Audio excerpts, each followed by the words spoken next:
Umeenda wapi?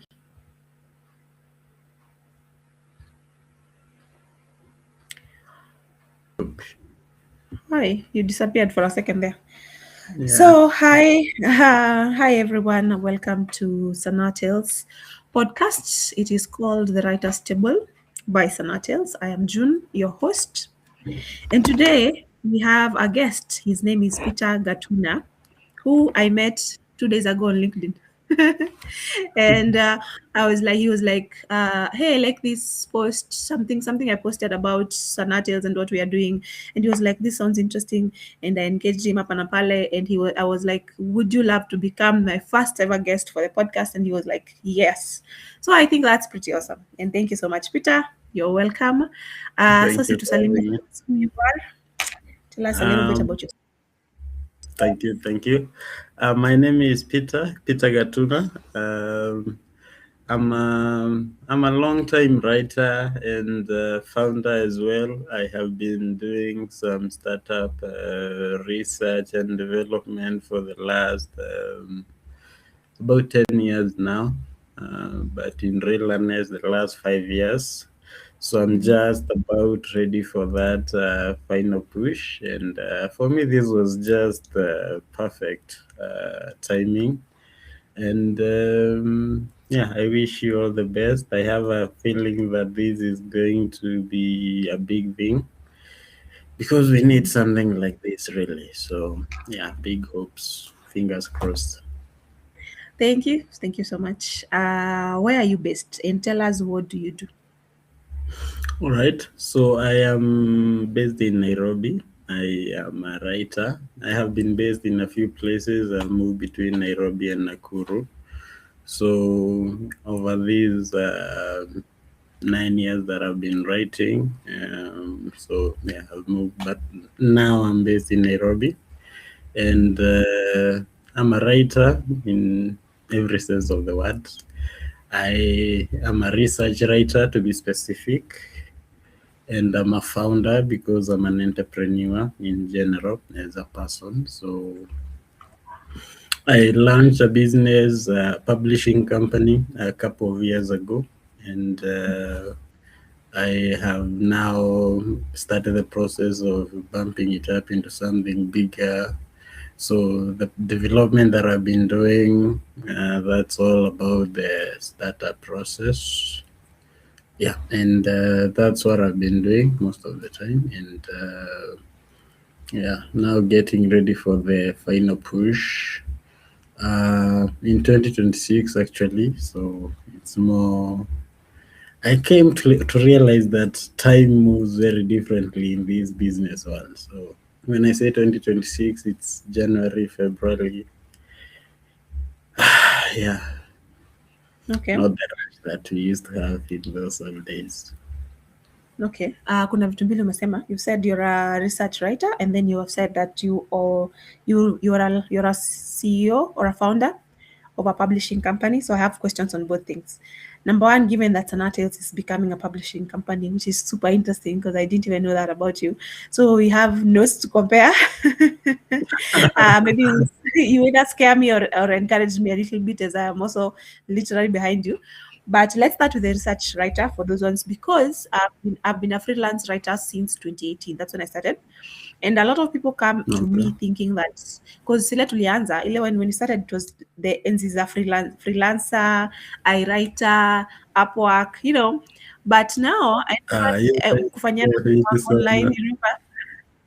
you remember Yeah, yeah, kufanyana homework good online. times, good times. Hey, But now, as in now, I those think are easy some people times still have because yeah, you can just some yeah. people still have that mentality of thinking that is what writing online is right now, and the Definitely. landscape has changed completely. Wow. So tell us, what is a research writer, and how does one get into it? Okay, actually now I think kusema mini research writer is a completely wrong way to place it. Considering that tulianza na academia, now I would be more better called a content creator, more of content manager. Yeah, content manager ni yule mwenye anatengenezea mtu content na manage account and stuff like that. So that's where I am.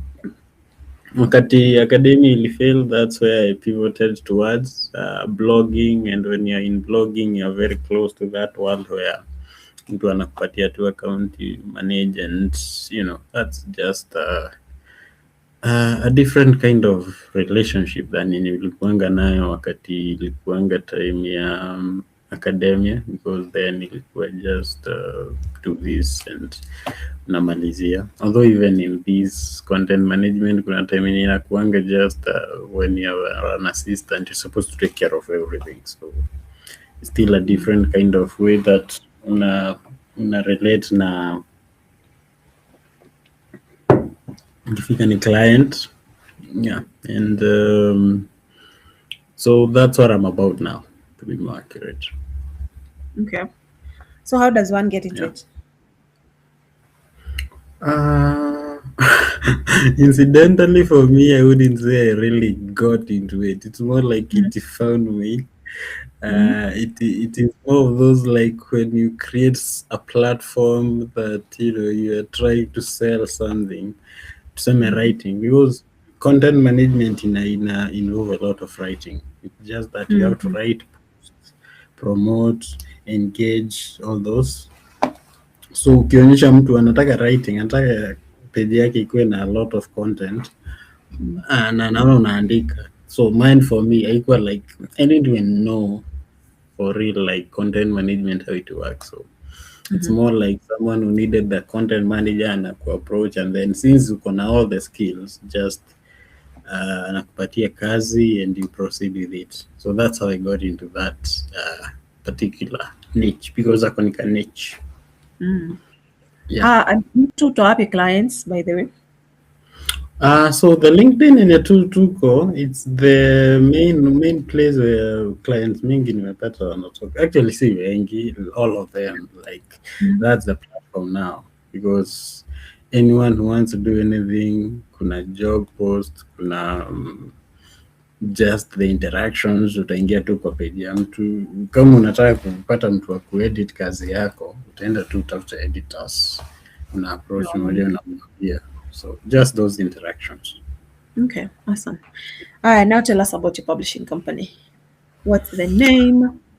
The publishing company. That one is inaitwa Kiongo Publishing. It's more personal, but imefanya kazi kadhaa for a few people.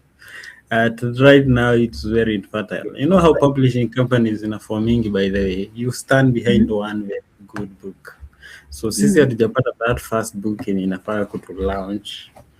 So until we find our mstahiki meya or whatever book that inaweza. So at this moment we are working on that. It's the startup company now yenye nakwambia I've been working on. Niliona instead of just doing the academia back in 2017 na huko, that's when the brand name started. Nikaingia LinkedIn nikatengeneza platform. So Kiongo Publishing ilikuwa just a name, like when I'm writing, tengeneza logo hapa na pale, just playing around. I like business, I'm a businessman, so in any time I'm thinking natengeneza kitu inakuwa logo. That's my way of trying to relate with an idea. So the books zenye nimetengeneza zangu mwenyewe, and a few zenye nimetengeneza for acquaintances, what tumepatana nao hapa na pale. That's the company that I used to do it. But for now, it's still in the development stages. Okay. Yeah. So, next question. When did you start writing and what pushed you into it? Oh yeah, that's the sweet one question now. I started writing way back in high school. I think like most people. Hata ulianza high school? Yeah, by the way, I started high school. Especially when they started telling people to bring novels. Alianza kuambia form 1 related novel, everybody. But in our year, the year yenye nilijua niko sana nilikuwa form 2 ndo walileta novels. Kulikuwa tuna just a few. And one or two very interesting ones. They just pulled me in, like that idea of reading. So me, I just, by the time nilikuwa naanza kuandika, I had read so many novels. I was thinking, okay, I wasn't even thinking of writing as a writer. Nilikuwa tu naandika just because I'm so immersed. In fact, the first story niliandika ilikuwa almost plagiarism. Nichukua story from story nilikuwa nimesoma and then nikaiandika in a way yenye nilikuwa nataka ikue. Just kuchange kitu tu kadogo. Like I want this story to be read differently. Yeah.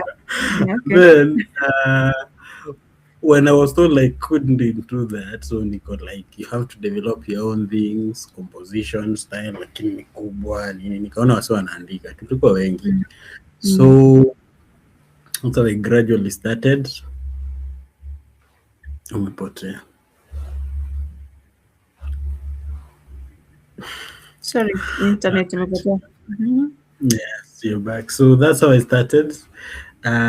Gradually nikaanza kujaza vitabu zangu zote za English from the back with stories. Nikaanza kutafuta vitabu zingine. And then nikatoka nje nikipata smartphone, one of the first apps ikuwa na kosa inaitwa Wattpad. So nianza kuandika tu stories. I also started in Wattpad. See now. Sijaimaliza bado, ziko tu hapo hivyo pending. One day I'll finish those. But yeah, when you come out in the real world, you're like, hey, it's survival ndo muhimu hapa. So academia unaandika, you don't get time a lot for fiction. I did it in 2020. Yeah. And publish na ikakuwa it's very X-rated. So hiyo hata sitaki kusema nimepublish kitabu, I still need to publish a proper fiction. Hiyo nilipublish like, why did I go that route? But it's alright. It gets very, like everybody who reads it, they get impressed because it has all the right things in a book, which is just one thing, I guess.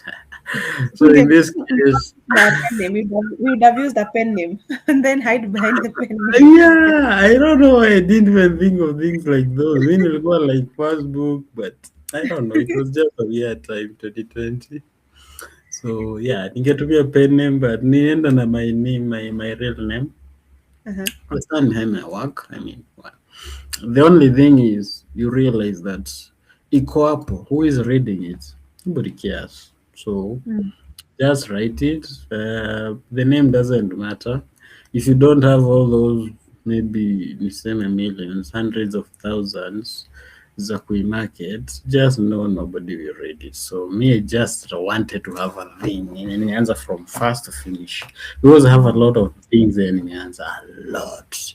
Like if I had all the time in the world and all the resources, because resources ndo zinakukatizianga, you need to survive, pay rent and all that. On writing, if it is not paying you, you can't do it full time. So unapata tu umefika mahali, you just have to go wherever, find money. So there. So that one I wanted to finish. I just have it. I think imesoma na a few people, maybe 100 or so, which is good. Maybe hata ijafikisha 100. I know of about 10 wenye nimetumia wako like, hey, iko sawa. So if imeenda sana wenye sijapata because it's a bit saucy, unaweza imeenda 100, but not more than that. Okay. Because ili ifike more, you need to really do a lot of marketing. Yeah. And I'm glad that is one of the questions yenye tunaenda kuongelea because it's big, especially when you're writing, especially when you're self-publishing. Yeah. So, your biggest win so far and your hardest lessons? My biggest win. My biggest win, by the way, would be I have written about 25 books or so in about like 1.5 years. Although after that ilinifanya nika almost crash and burn out because it was kind of intense. And yeah, my lesson from that would be more of pace yourself.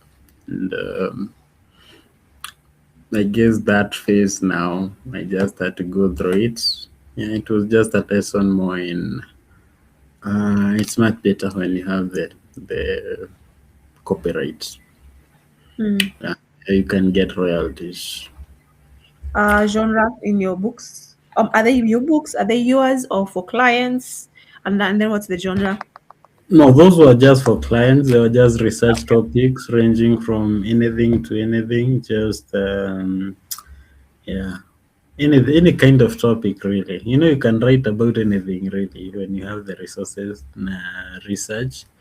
So hizo zilikuwa unapeana tu copyright completely, but at the end of the day, bado it's a lot of creativity you're using in all that phrasing, framing, and all that. Because unless you're saying something in a book, you won't be writing that book. So at the end of the day, yeah, it's just those content mills. Unajua ukipata content mill and then they don't care about you, they just want that commission yenye wanapata from you having done the work, client paying, all that. The point is, umeuliza the lesson I learned from it. Ndio. I think that's the important one. Yeah. It was biggest win and the lesson. Yeah. So the lesson was hiyo yenye nimesema, just more of taking things more. I don't know. I think it was just fun. So my lesson was taking things easy is not exactly a take out of it.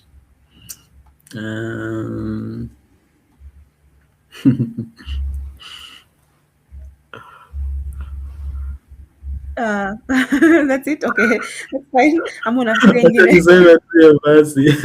Hiyo iko tu sawa basi, but I'm thinking there could be something deeper than that. But yeah, that's a good one. Although Yeah. it was really more of grab opportunities, really. Yeah. So Yeah. taking things easy is not really good advice, but taking opportunities, it's yeah. So taking advantage of opportunities, I learned a lot from that, a lot of things from that. So, and it Okay. gave me a lot of exposure, experience, yeah, some good money. So I realized the potential of publishing in a different context. Yeah, so yeah, So would you was say where you are right now that you are you earn full time from your work, from the writing work, or do you have other supplemental incomes like niliona ulikuwa umeandika nini? Kuna kitu ulikuwa umeandika kwa account yako yenye nilisahau, like you had several titles. The one that stood out to me because I related to it was digital publishing. But I saw that there's other titles you have on your LinkedIn, so I was wanting. Pathfinder Academy ama gani? Sasa niangalie hata si uko tu hapa. Ngoja iko wapi? I can't remember, but you have several. So is like writing your biggest earner, or do you have other things that you do? I think I've Let me read always for you. been, Founding. yeah. Let me read for you. Founding CEO, Pathfinders Academy Research and Design, Product Development.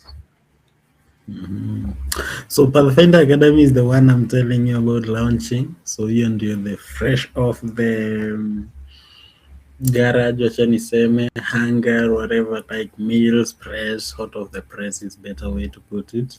So that's the one that I'm talking about yenye nimekuwa nikifanya some development for. So that's just a startup. It's more of a honorary title. So my research and writing, yeah, hiyo ndo nimekuwa nikikulia tu. Sorry, internet inashinda ikipotea. Yeah. So research and writing, yeah, that's have been my bread and butter for about 10 years now. That is hopeful. That gives hopefully someone watching this and they want to do it. That gives someone hope. Yeah. Thank you for that. So what do you wish someone had told you before you started? Oh, also me when I started, I nilifunzwa na some guy called Walter Akolo. You know Walter Akolo? You know some guy called Walter Akolo. You don't know him? Sounds like, yeah, I think huyo ni mtu nimesikia in the industry. Yeah. So he had that course, a course for writing, a writing course online. You'd pay 4,000 shillings at that time.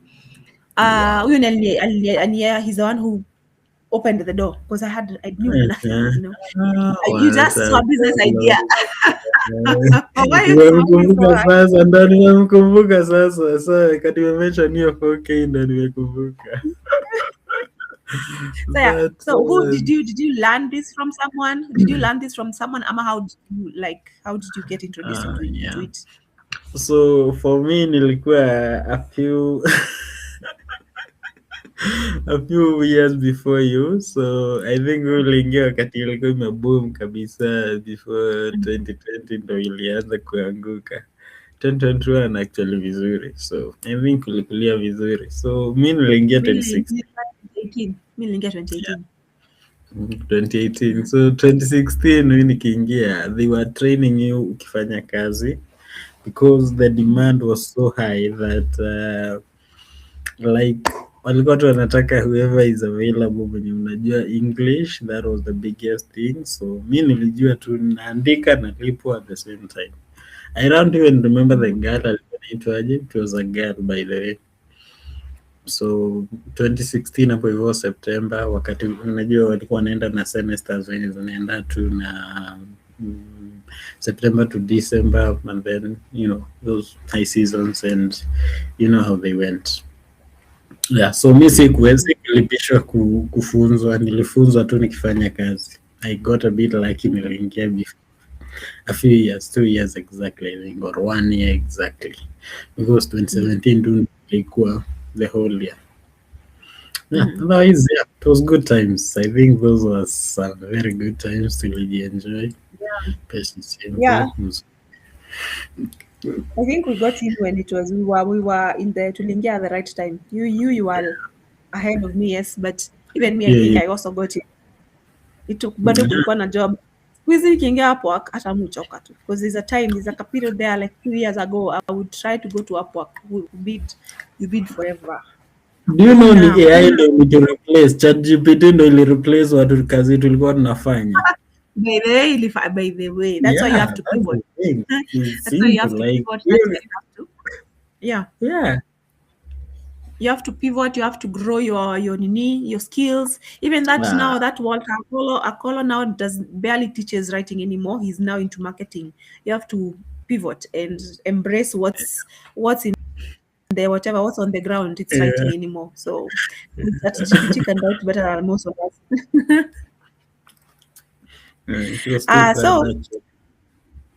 Yeah, what do you wish someone had told you before you started? And what would you do differently? What would you do differently if you were starting today? And starting today just sucks in my head. Because I think it's harder. The buy is higher. Oh yeah. But I'm sure they are equipped in their experiences the way we were equipped in ours. Okay, so the first part of the question ilikuwa what do you wish someone had told you before you started? Told me before I started.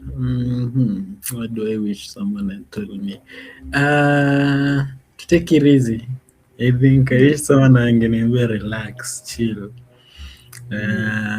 Because I think nilikuwa na a lot of anxiety your time. I was just I don't know. I just didn't really feel like, okay, what we are doing and how many we are, itakuwa discovered somehow. So I just had a feeling that, so I wish ningekuwa na take it easy a bit more, jipange in a few ways. So the other one was what? What would you do differently if you were starting today? Okay, if I was starting today, if I was starting today, I think these are not a little secrets. I would finish university, nikuwe na degree hapo. Okay. Simple. If I was starting today, by starting, I think unaniambia just go back and start over any point of regret that you might have, because that's basically it. Like, what would you like to do differently? That would be it. For me, niliingia academic because I don't know. I think university ilinikataa or ilinishinda or something. And my idea of what the real world of kutafuta pesa was like, ilikuwa like off. So it was a good place that I bounced into, but I always had it like the opportunity. Hata mtu mwenye nilifanyia before in the longest time we were in university together, so it's almost like I could have continued in university na nifanye academia bado. So yeah, so I wish that one, that's the biggest one I have. For me, kuna kitu umesema hapo, like regrets or something you wish you'd go back and do again. For me, I think would be to do. I think I'd take English. I'd go and English. study. Yeah, and maybe become an editor or something, because that's what now I am doing. I wish I'd gone to school for it. What course did you take yourself? I was a chef. Oh, wow. Okay, actually, I should have asked for your background. It's like a 360 turn. Mine was I was Wow. a chef. Yeah, nilisomea Okay, upishi. I was na nikafanya kazi for 2 years. Then I left and I never looked back because it was that's not where I expected you. There's a girl mnafanana naye by the way, sijui anaitangwa something diaries. I remember that last name, but kuna jina ingine hapo hivyo. I thought you were a writer like in the like, you know, from back in the day ni wale watu tuliingia university. You look like, okay, unakaa older kidogo but unakaa kama uliingia hiyo time ya you know, universities zilikuwa unapata hadi mtu mwenye mnasoma na yeye ako na account, anaajiri watu, anafanya kazi usiku, like hizo vitu. Me, that's what I'm telling you, the guys I was working with for the longest time tulikuwa like they are my students, wanaitangwaje, colleagues. Tulikuwa nasoma nao. Okay. So yeah, classmates. Yeah. So yeah, but anyway, we are still here. We're still breathing. We can turn around. It's never too late. It's never too late to build on something different. Yeah. And on that note, what advice would you have for upcoming writers? Oh, right.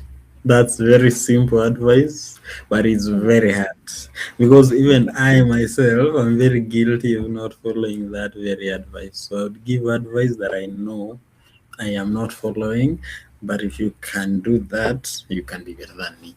So write. If you are a writer, then you write. It's very simple. It sounds very simple, but simplistic, but it's just a simple truth. And the other very important thing, which is, you know, the thing before write, read.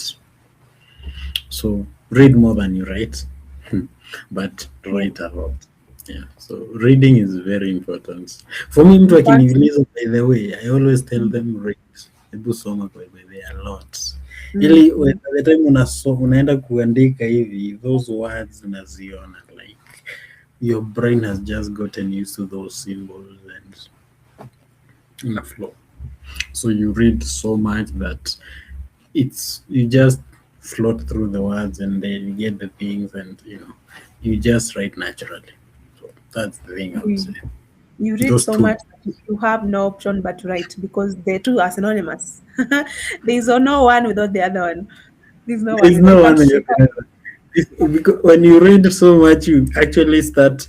I actually started kind of having a feel for the writer mwenye ameandika hiyo kitabu ndio nianze kuandika. So you kind of feel like, I don't know, yeah, venye tu umeisema, I think I like your way better. Yeah. Awesome. So one more thing. So with Sanatels, this my company, the one I'm building right now, we have this platform, the podcast. We have masterclasses that are coming up, because last year I was just going to people's inboxes and inviting them to, hey, come onto this platform. I'm doing this. All these are writers, editors, everyone that I had known over time, you know. And then eventually I was like, I would love to have this conversation with you guys. Can you come for a conversation? And they actually said yes. And in those conversations, we were like 6 people. All of us are writers. 2 of them very, very successful writers. I know one is called JB Omukangla. I don't even know him from Facebook. JB is a local author. No, you don't know him. Another one is called Charles Tanjuri. Both of them are very, very Charles, successful I in their know. trade. Yeah. Charles, yes. So I invite them and other guys. So now ni jina ya nguvu. Yeah, jina yangu hiyo ni kubwa.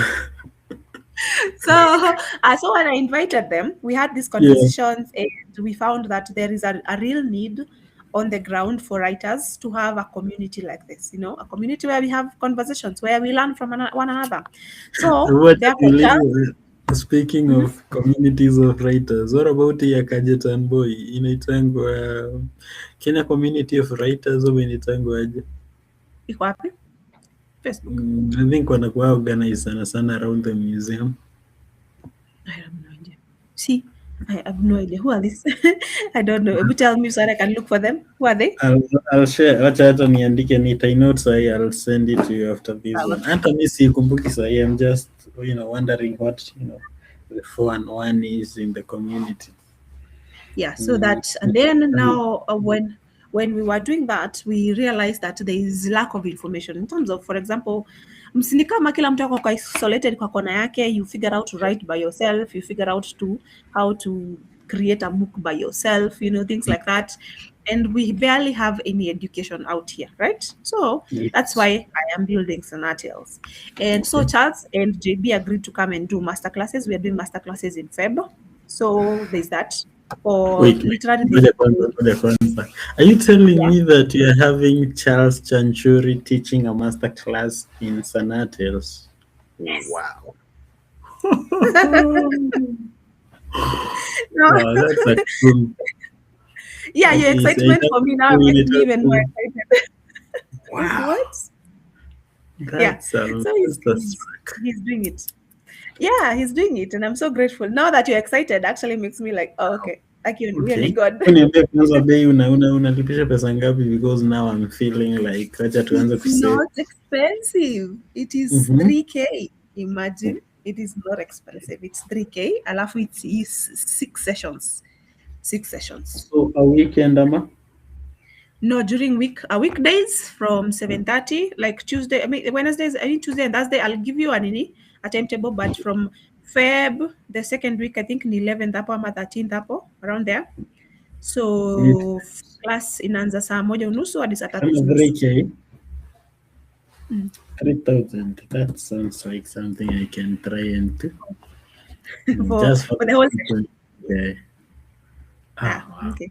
There's that, and then what else? The podcast. Oh, and then now we're becoming a publishing company very, very soon. So I wanted to share that with you and then ask you what kind of support would you like from platforms like now this one? Because I know you're a writer, I know you're publishing your own stuff. What kind of help would you want? Even if it's just could join us. Some Friday you come on and tell us this and this and the other, and then we market your stuff, Yeah. Support from so right now it's finances, kila kitu ni pesa. So marketing. So marketing. There's a lot about residences. Are you thinking about anything like those where you are giving someone, a writer, a place to stay and grow their own skills as they things like those?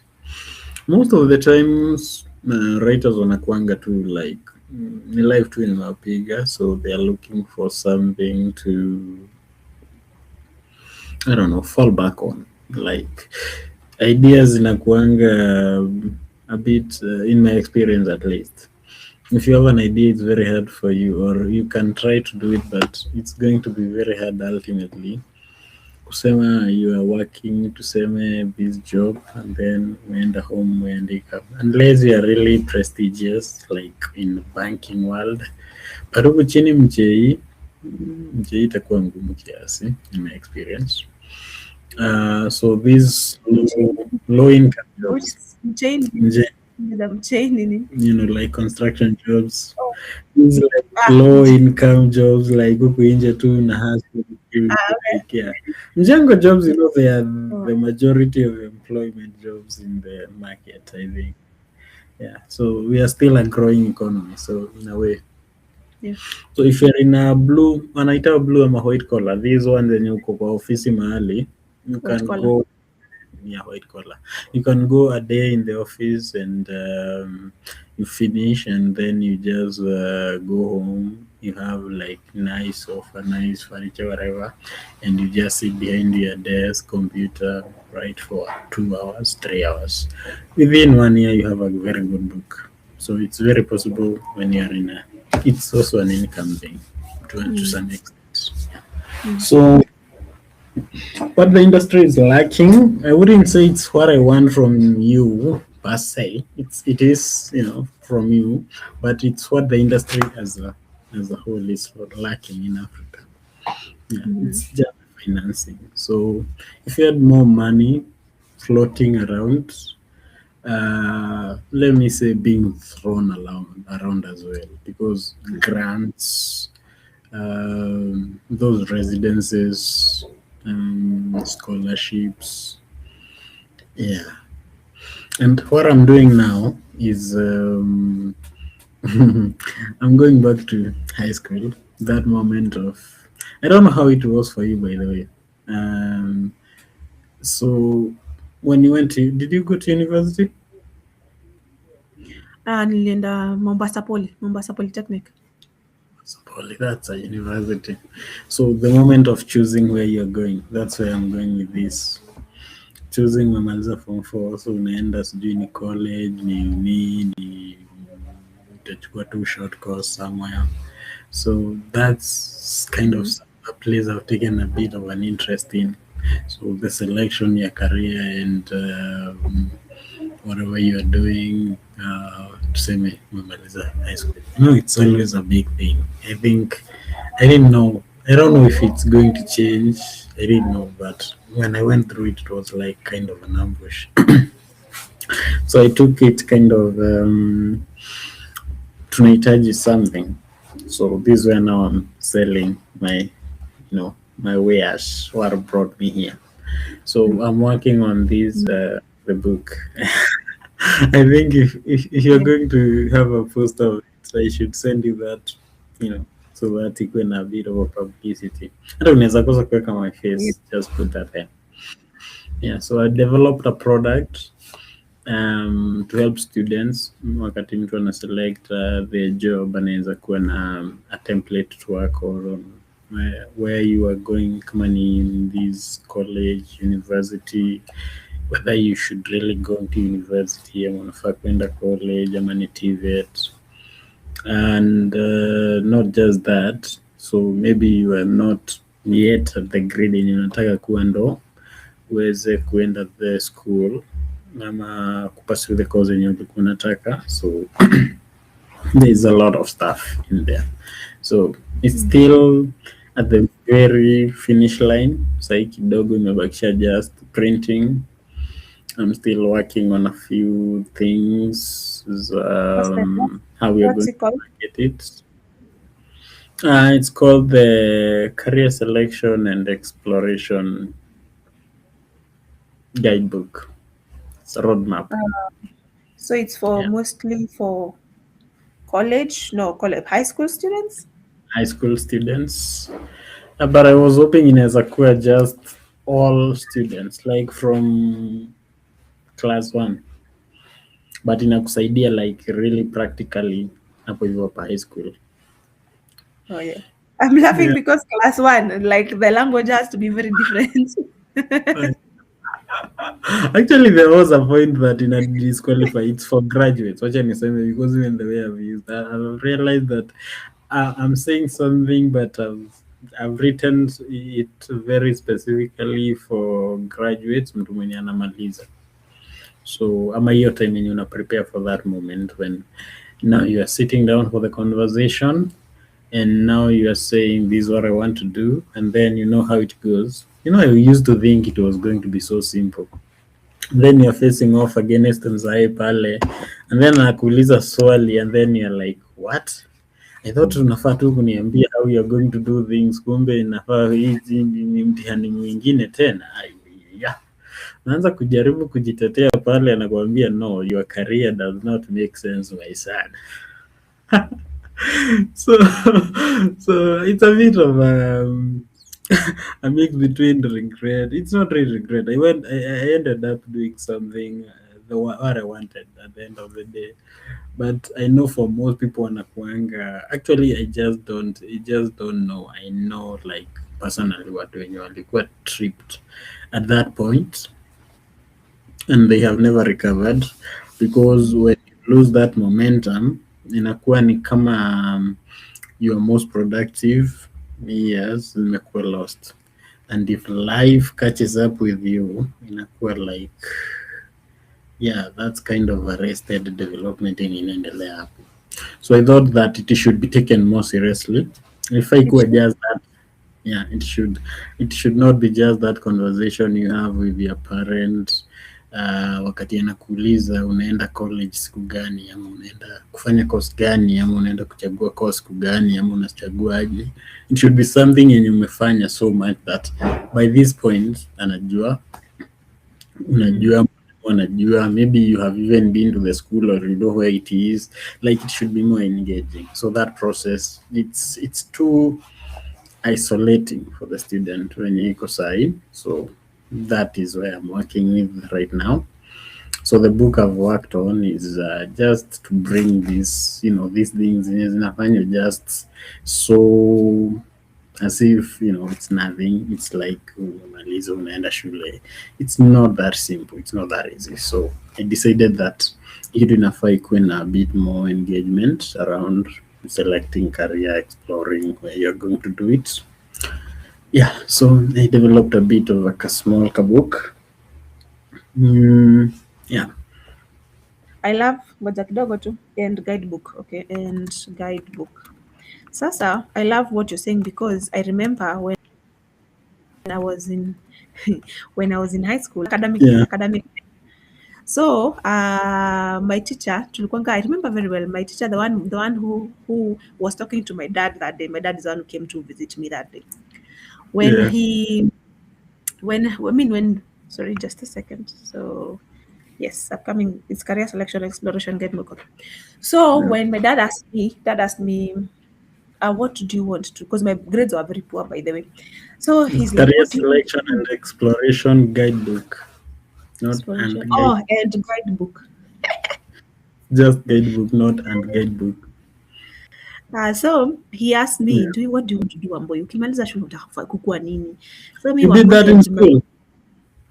Yeah, in high school. So ile PTA, the PTA meeting, no. Ilikuwa shule gani? Hebu niambie kwanza, because now this is marketing promotion for me. Kabare Girls. I was in Kabare Girls in Kirinyaga.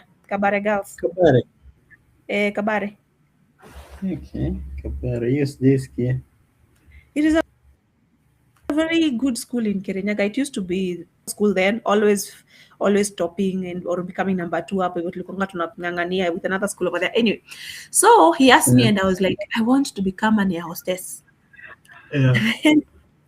A hostess, because why? First of all, because I wish they'd asked me why. Why is because I wanted to go and explore the world. There's nothing else that me. By the way, that's the only reason. Hi. And then my dad said something that discouraged me. He was like, ni kama kukua malaya. Oh my gosh. I am saying that on live, whatever. But he said that because of apparently they don't have a very good rep. And then immediately that dream was cut. Ikaisha hivo. And I never thought about it again. It's like, because they're saying, I don't know whether he believed it or it is something that was happening. If he said it, he believed it. If he said it, he believed it. Oh, man, that is so bad. And then, now the next time, I remember because I learned that I can act when I was in Form 2. And I got so excited. So I told my mom I'd love to join theater after high school, and she was like, "Boy, hii country theater unalipwa na nani? Utapata kazi wapi?" And I cannot blame them because generally the creative economy is growing right now. That time there was no creative economy. The work was either become a lawyer or a secretary or become something that you can work in an office, something that makes sense, right? Yeah. There's a step that we jumped there hapo hivyo 1980s where there was in the 90s hapo kuna vitu zilikuwa zinafaa kufanywa kufanywa. That's why now we are arrested. Hakuna like jobs hakuna, just in simple terms. Hakuna. Alafu, but They people are did sitting say on shit like talents. that. People are sitting on talents that were never groomed, that were never developed, and they Because could people be. did not start things. They did not do things. They were just there. Like I don't even know what they were doing. I don't know. Maybe siku moja tuta realize and then like that's the thing. Tulikuwa tunasema. Then Like, now, given that after high school now with my grades, mom suggested that I do catering because now obviously my grades were not the best, they were not the worst, they were in the you middle. have the face for it. She was like, you can fanya catering because I know you love cooking, you can cook really nice stuff. I was excited. Later on, my cousin was like, June, why didn't you do didn't you do languages in college? Why didn't you do English? Because English I had a B plus. Kiswahili had an A minus. Why didn't you pursue those ones? And now Translation, ukwe translator somewhere maybe. whatever, either way, those were my strengths, those were my strengths. Okay, But I yeah. hate Kiswahili. I do not like Kiswahili. As in, I don't mind the spoken one. I hate the reading one.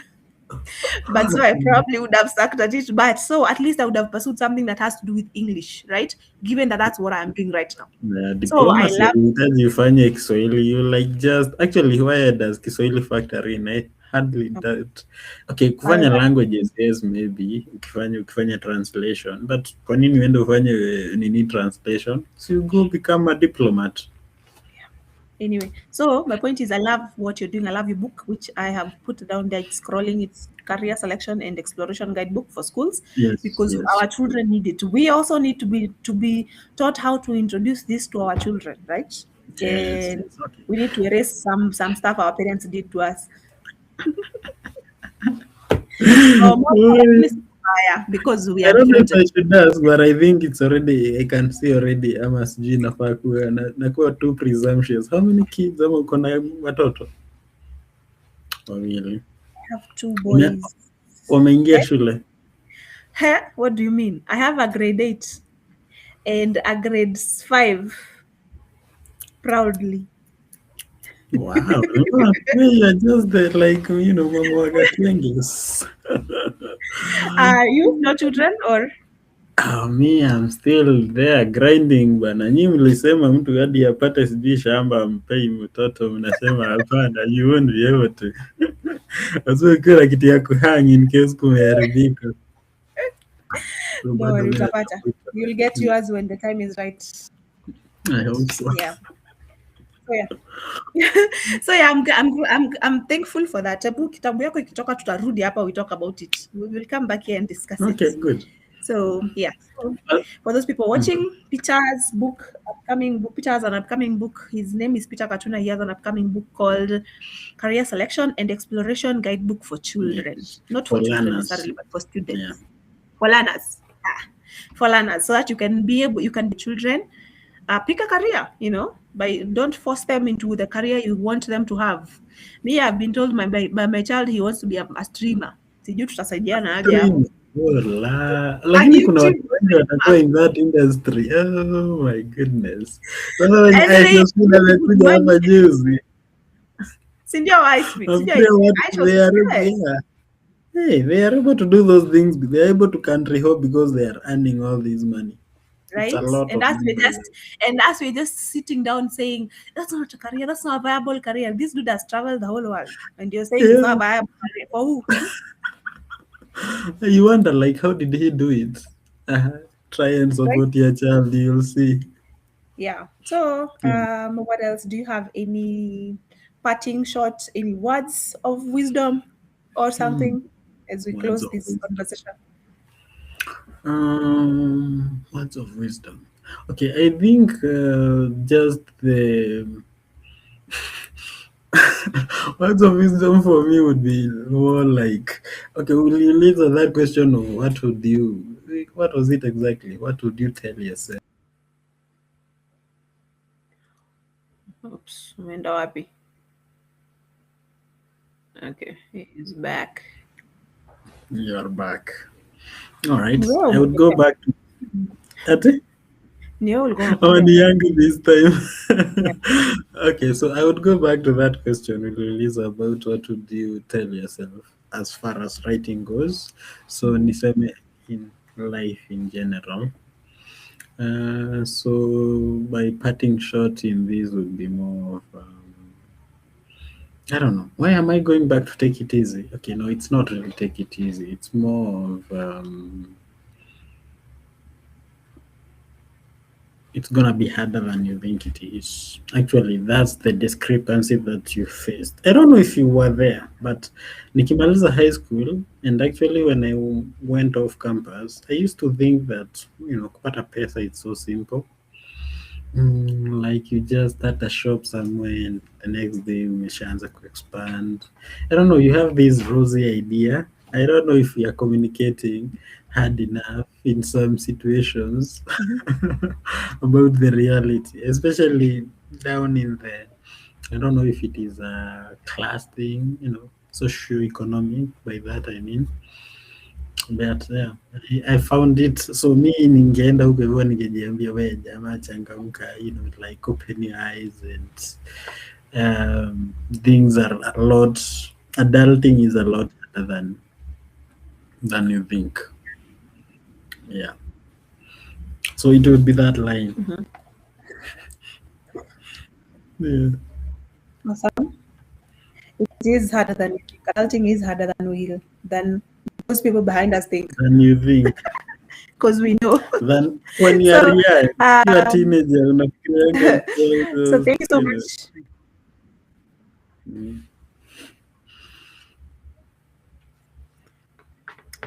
Yeah, and you can't wait to grow up, and then unashanga when you grow up you're like huku ndio nilikuwa nakimbilia.